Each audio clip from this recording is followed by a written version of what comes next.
N വാസുവിനെതിരെ, അതായത് മുൻ Devaswom board പ്രസിഡന്റും മുൻ ഉദ്യോഗസ്ഥനുമായിട്ടുള്ള എൻ വാസുവിനെതിരെ സുപ്രീം കോടതി ഗുരുതര പരാമർശമാണ് ജാമ്യാപേക്ഷ പരിഗണിക്കുമ്പോൾ നടത്തിയത്. ദൈവത്തെ കൊള്ളയടിച്ചില്ലേ എന്നാണ് കോടതി ചോദിച്ചത്. ജാമ്യാപേക്ഷ തള്ളി സുപ്രീം കോടതി എൻ വാസുവിനോട് വിചാരണ കോടതിയെ സമീപിക്കാനാണ് ഇപ്പോൾ നിർദ്ദേശിച്ചിരിക്കുന്നത്. നോബിൾ മാരിക്കാരനാണ് ചേരുന്നത്. നോബിൾ, സുപ്രീം കോടതി ഇക്കാര്യത്തിൽ എടുത്തൊരു ടേക്ക് എന്താണ്? ഇന്ന് നടന്ന വാദങ്ങൾ എങ്ങനെയായിരുന്നു?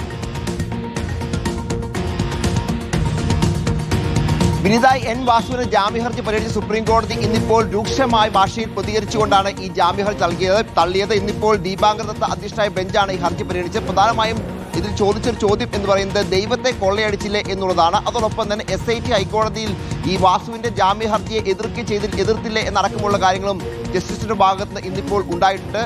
വിചാരണ കോടതിയെ ജാമ്യത്തിൽ സമീപിക്കാൻ ഇപ്പോൾ നിർദ്ദേശം നൽകിയിരിക്കുന്നത്. അതോടൊപ്പം തന്നെ ഈ സ്വർണ്ണക്കൊള്ള അടക്കുമ്പോൾ ഉത്തരവാദിത്തത്തിൽ ഇരുന്ന ആളാണ് എൻ വാസു. അതുകൊണ്ട് ഒഴിഞ്ഞു മാറാൻ അദ്ദേഹത്തിന് കഴിയില്ല എന്ന നിരീക്ഷണം കോടതിയുടെ ഭാഗത്ത് ഉണ്ടായി. പ്രധാനമായും ഈ കേസുമായി ബന്ധപ്പെട്ട് 72 ദിവസമായി അറസ്റ്റിലായിട്ട്, അതോടൊപ്പം താൻ അന്ന് ദേവസ്വം കമ്മീഷണർ മാത്രമായിരുന്നു തുടങ്ങിയ വാദങ്ങളാണ് വാസുവിന്റെ അഭിഭാഷകൻ കോടതി ഉയർത്തിയത്. പക്ഷേ അത് അംഗീകരിക്കാൻ കോടതി തയ്യാറാകാതെയാണ് ഇപ്പോൾ ഈ ജാമ്യഹർജി പൂർണ്ണമായും തള്ളിക്കൊണ്ട് തീരുമാനം സുപ്രീം കോടതിയുടെ ഭാഗത്ത് ഉണ്ടായത്. ഏറ്റവും പ്രധാനപ്പെട്ട പരാമർശം ദൈവത്തെ കൊള്ളയടിച്ചില്ലേ എന്ന സുപ്രീം കോടതിയുടെ പരാമർശമാണ്. തീർച്ചയായും വലിയ തരത്തിൽ ഈ കേസ് ഭാവിയിലും സുപ്രീം കോടതി അടക്കം പരിഗണനയിലേക്ക് എത്തുമ്പോൾ അവിടെ പ്രതിപാദിക്കാൻ സാധ്യത ഉണ്ട് എന്ന കാര്യത്തിൽ സംശയവും വേണ്ടതാണെങ്കിലും വലിയ തിരിച്ചടിയാണ് എൻ വാസുവിന് കേസുമായി ബന്ധപ്പെട്ട് ഇപ്പോൾ ഉണ്ടായിരിക്കുന്നത്. കാരണം തനിക്ക് ഇതിൽ ഒരു പങ്കുമില്ല, താൻ അവിടെ ഉദ്യോഗസ്ഥൻ മാത്രമായിരുന്നു എന്ന് പറഞ്ഞു വെക്കാനായിരുന്നു വാസു ശ്രമിച്ചത്. പക്ഷേ അത് സുപ്രീം കോടതി അംഗീകരിച്ചില്ല. ആ സമയത്ത് ഉദ്യോഗസ്ഥനായിരുന്നെങ്കിൽ പോലും അത് കൃത്യമായി തന്നെ ഉത്തരവാദിത്തം ഉണ്ട് എന്ന് വ്യക്തമായിക്കൊണ്ടാണ് ജാമ്യഹർജി തള്ളുകയും ഒപ്പം വിചാരണ കോടതി സമീപിക്കാനുള്ള നിർദ്ദേശം ഇപ്പോൾ നൽകുകയും ചെയ്തിരിക്കുന്നത്. വിനീത, ശരി, ആ ചോദ്യം പ്രസക്തം തന്നെയാണ്. ദൈവത്തെ കൊള്ളയടിച്ചില്ലേ എന്ന് കോടതി ചോദിക്കുന്നു. ഏതായാലും